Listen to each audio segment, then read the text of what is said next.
This week on Vaticano, Pope Francis speaks in defense of life from conception to natural death during his annual speech to world diplomats. Learn about how Poles are defending the unborn through a billboard ad campaign. And discover the role of music in liturgy with Vatican official and liturgist, Monsignor Enda Murphy. For this and more, Vaticano starts now.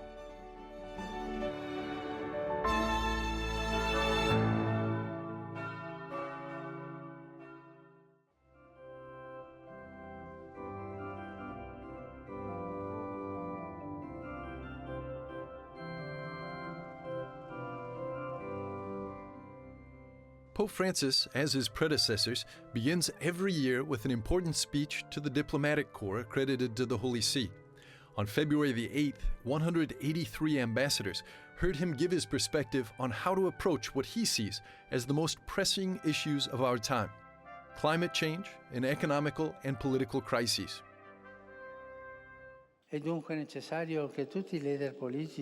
is therefore necessary for all political and religious leaders to set aside their personal interests and to commit themselves to pursuing justice and implementing real reforms for the good of their fellow citizens, acting transparently and taking responsibility for their actions. Pope Francis also urged protection of human life in every phase. The pandemic forced us to confront two unavoidable dimensions of human existence: sickness and death. In doing so, it reminded us of the value of life, of every individual human life and its dignity at every moment of its earthly pilgrimage, from conception in the womb until its natural end. The ambassador of Kazakhstan to the Holy See, Mr. Alibek Bakayev, was among those present for the Pope's speech. As a newly accredited ambassador, it was his first time hearing the so-called State of the World address in person. A large selection of the Pope's speech was devoted to questions of political crises, especially the conflicts that we have on our earth today. The Pope gave his vision of how such conflicts could be resolved peacefully and diplomatically, and what role religion plays in this. He says that Pope Francis' vision coincides with that of the first president of Kazakhstan, Nursultan Nazarbayev. In 2003, Nazarbayev established the Congress of the Leaders of World and Traditional Religions to discuss and promote peace. In fact, Pope John Paul II personally supported the Congress and said that Kazakhstan has a mission to be a bridge among nations and religions. I viaggi apostolici, cominciando con quello in Iraq. I would like to focus separately on what he said about the importance of promoting interreligious cooperation. Today the Pope spoke briefly about his plans to go on his first international visit to Iraq. The ambassador of Iraq was sitting next to me and I congratulated him. I said it is an honor when a Pope has the opportunity to go to visit your country. As ambassador of Kazakhstan, I can probably speak because we welcomed the Pope in 2001. This year marks 20 years since St. John Paul II's visit to Kazakhstan in 2001, and 30 years since it became an independent state. The ambassador said he hopes Pope Francis will also find time to visit Kazakhstan soon.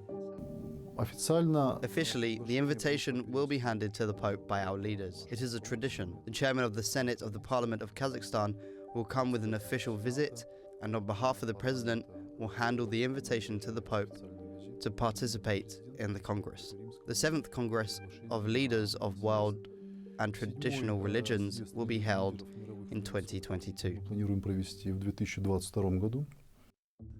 At the beginning of this year, the Kazakh government made reforms in both the political and social spheres. The registration of opposition political parties has been simplified, and NGOs and charitable organizations are now receiving more government support.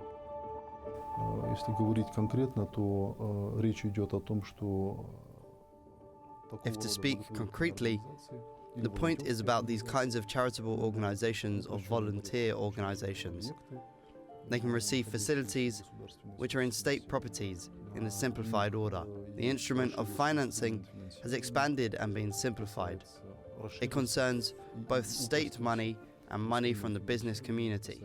These are some new possibilities, unique possibilities, which give the chance and opens the way to these charitable and voluntary organizations to develop their activity in Kazakhstan. И открывает путь этим благотворительным волонтерским организациям развивать свою деятельность в Казахстане. The ambassador hopes that these measures will help the Catholic Church's charitable mission and that the cooperation with the Vatican will help to better integrate Catholics into the rapidly developing multicultural and multi-religious society of Kazakhstan.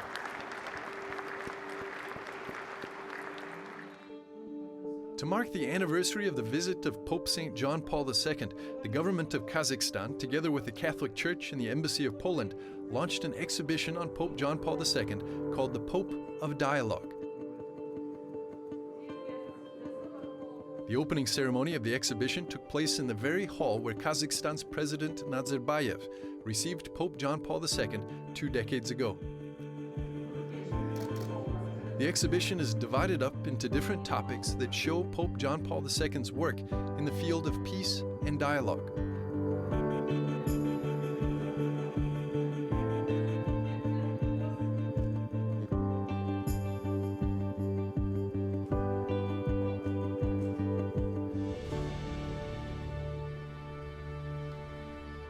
After the break, we'll explore how the Catholic Church is contributing to the pro-life mission in the birthplace of St. John Paul II, Poland.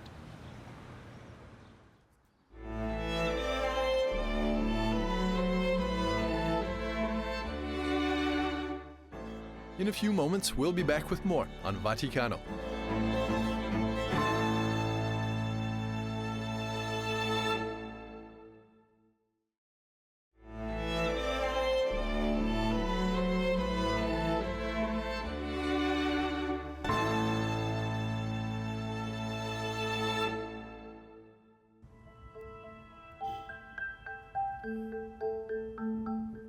Polish pro-lifers have started a billboard campaign supporting the decision of Poland's constitutional tribunal to ban abortion for fetuses with abnormalities. The decision went into effect on January 27th. Polish journalist and pro-life activist Magdalena Kurczewska-Kaliszuk says the campaign aims to remind people how precious human life is. We can observe in Poland a huge impact of an amazing campaign with over 5,000 posters all over Poland, posters with a baby in a heart, a very, very easy picture, a picture which is definitely life-saving.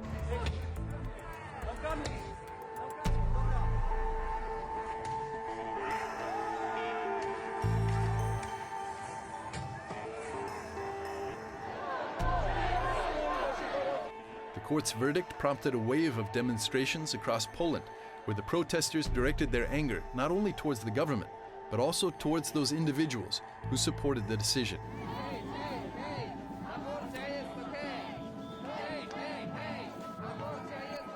Abortion lobby is very angry with this campaign. It's one of proofs that this campaign is very efficient. It provokes to think about human life, to think about a baby before the birth, and such a campaign is a great inspiration for Poland and for other countries to show the beauty of human life.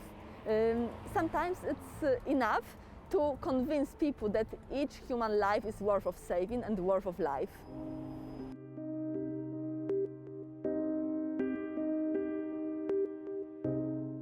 The chairman of the family section of the Polish Bishops' Conference, Bishop Wiesław Śmigel, says that Catholics have a moral duty to protect human life.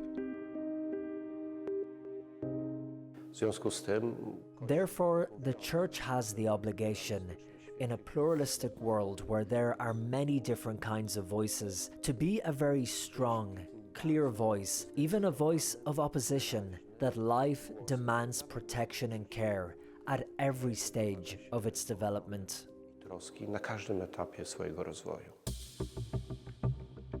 Bishop Śmigel says that words are not enough. Actions are also needed. This is why the Church in Poland currently runs a large number of social and health centers to support families in need. to help families and women in crisis. The new regulation cannot be appealed, and Lech Kowalewski, an activist from Human Life International Poland, explains the reasons behind such a decision. First of all, that the right to life is the most important right of every human being. And if there is a conflict of rights, for example, a right to well-being or the right to comfortable life or even the so-called reproductive rights, they are of a lower importance in comparison to the right to life. And this is universal. Pope Francis supported Poland's pro-life efforts by welcoming Polish pilgrims that came to celebrate the 100th anniversary of St. John Paul II's birth on October the 28th. Through the intercession of Mary Most Holy and the Holy Polish Pontiff, I ask God to inspire in the hearts of all respect for the life of our brothers, especially of the most fragile and defenseless, and to give strength to those who welcome it and take care of it, even when it requires heroic love. Dio vi benedica.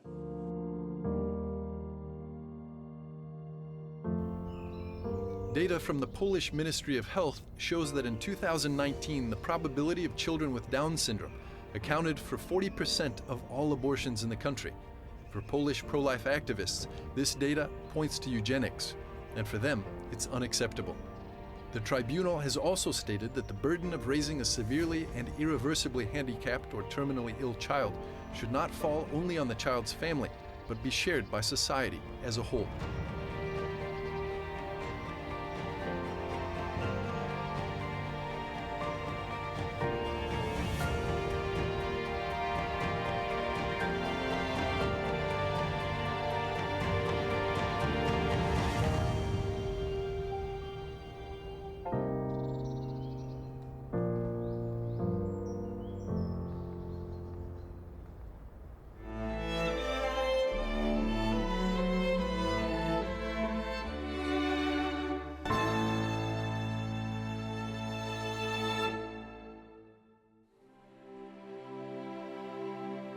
One of the greatest polls of the 20th century is being celebrated in 2021. The country of Poland is dedicating this entire year to the memory of Cardinal Stefan Wyszyński. We all hope this will be also a year of his beatification. In 2019, Pope Francis approved a miracle that would lead to the beatification of Cardinal Wyszyński, moving him one step closer to sainthood. Plans were in place to beatify him in June of 2020, but due to the pandemic, it was postponed. Małgorzata Smolak, a member of the Wyszyński Institute, promotes the Cardinal's legacy. Cardinal Wyszyński was born in a tiny Polish town called Zudzela in 1901. He grew up in a poor but strongly Catholic family. His father had a strong devotion to Our Lady of Częstochowa, and this love of Mary passed on to Stefan. Who was Cardinal Wyszyński for Poland and for the Polish nation? First of all, he was a man of great faith, heroic faith. He trusted God in every moment of his life, even when he was imprisoned for 3 years by communist government.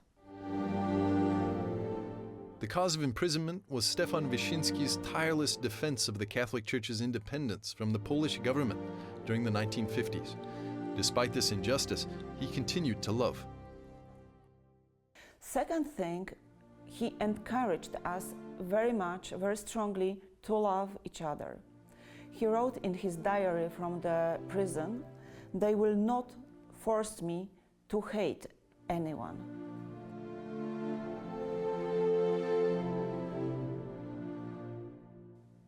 Cardinal Wyszyński also stood strongly for human dignity. Once he said, "As much as the society, nation and state has trust in God, that much has respect for human being."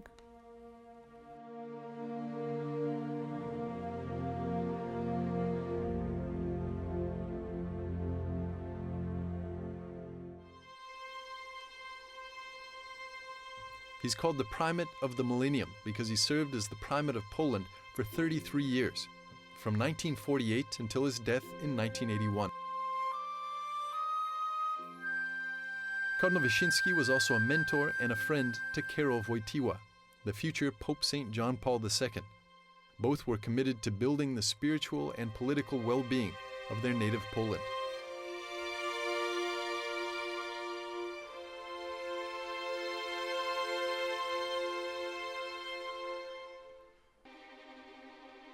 His big joy was the election of Cardinal Wojtyła for Pope. And John Paul II said about Cardinal Wyszynski, "There would be no Pope from Poland on this St. Peter's capital if not your faith, which didn't step back from the imprisonment and suffering, your heroic hope, your trust to Mother of Church." His life and preaching is the guideline for us today. It is still actual for our present day.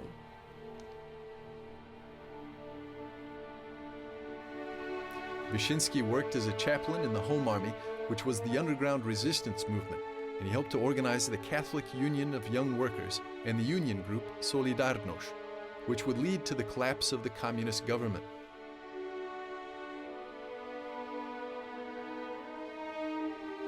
This mission of love and service to his homeland is why Poland is dedicating this year to Wyszynski.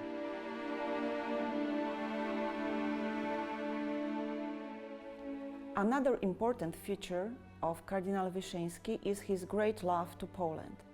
Once he said, "I love my motherland more than my heart." He trusted Mother of God very much. He even gave himself in her enslavement. He trusted her every case of Polish church, and he was seeking for this trust for the whole world as well.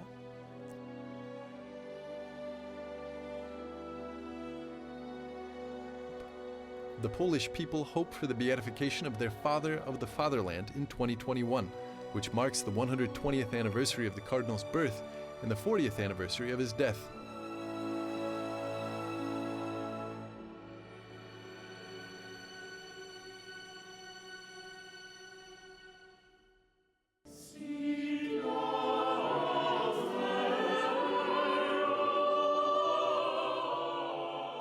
But also you have that. When we return, Monsignor Enda Murphy explains the connection between music and the liturgy in light of the 4th International Conference on Music.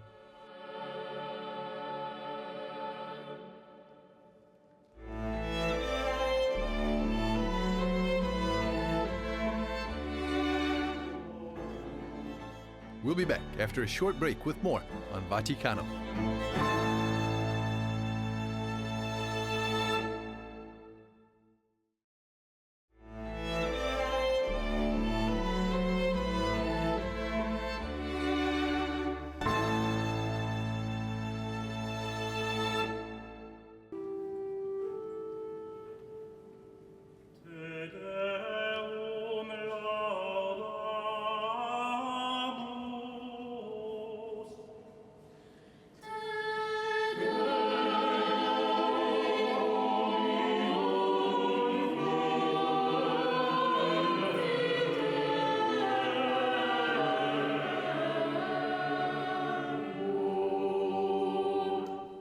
The International Conference on Music, promoted by the Pontifical Council for Culture, celebrates the importance of music in everyday life and in the liturgy. Due to the ongoing COVID pandemic, this year's 4th edition of the conference was held online. Pope Francis sent a video message reflecting on the theme of the conference, texts and contexts.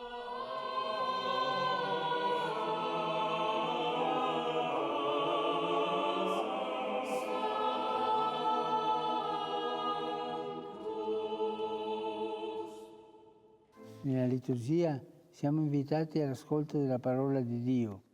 In the liturgy, we are invited to listen to the Word of God. The Word is our text. The main text, the community, is our context. The Word is the source of sense.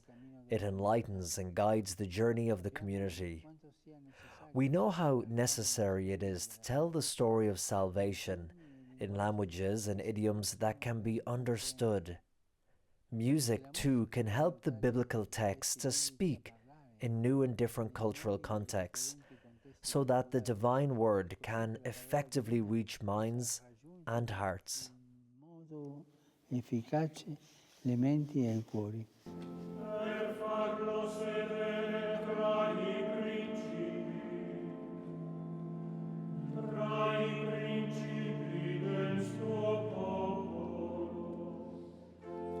Pope Francis is urging musicians to use their talents and vocations to help evangelize and guide people on their paths to hearing God's voice.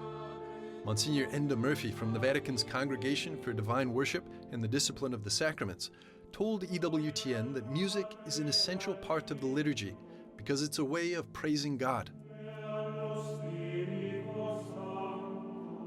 The renewed Missal, the Missal of Paul VI, the Missal of the Second Vatican Council, the ordinary form of the Mass, the normative form of the Mass, as foreseen in that Missal, is the sung Mass. So the Church is already making a statement about how important singing is. But also you have that, but also you have the responsibility of the local conferences. It's up to them to ensure that there are hymns and music there that are worthy of the liturgy.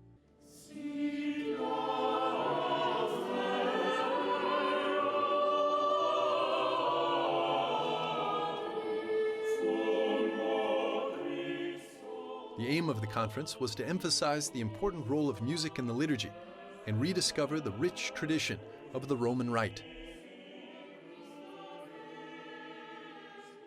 St. Paul VI said in 1965, he said the Church was making a great sacrifice by,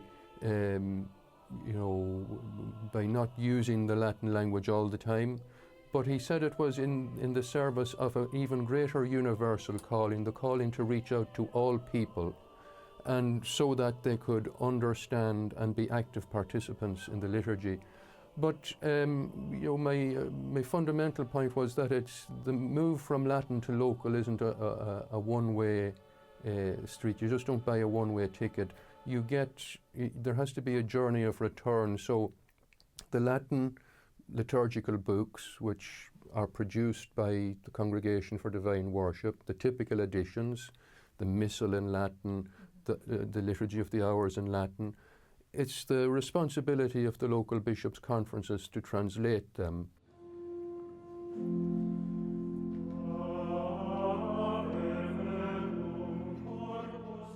Monsignor Murphy said that music actually forms our belief and is meant to direct our hearts and minds to God. There is the old saying that the law of prayer establishes the law of belief. So if you look through the whole library of the liturgical books of the Roman Rite and allow yourself to be, and pray them, more importantly, if you pray them, if you participate in that prayer, if you're truly involved in that prayer, then you're being formed, you're becoming ever more deeply grown into the mystery of encountering the risen Christ in the liturgy, and that is what is at the heart of it.